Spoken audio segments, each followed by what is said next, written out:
trai của Tin có bằng tốt nghiệp đây này. Chị Ninh nhìn ơi, bằng tốt nghiệp của Tin đẹp không? Đấy, bằng tốt nghiệp đâu, sẽ quay bằng nào, cái bằng đâu? Bằng tốt nghiệp của Tin đấy, đẹp không chị Ninh, nhìn đẹp không? Chụp nữa đâu. Con đi đâu đấy?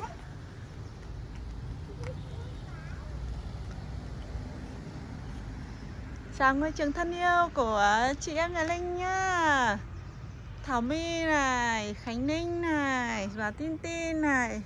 Đều có bằng tốt nghiệp đẹp như thế này.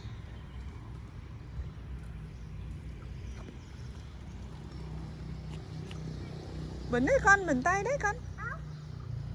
Bẩn tay đấy. Cá Hà Nội hết xuống nước rồi ạ. Đúng rồi.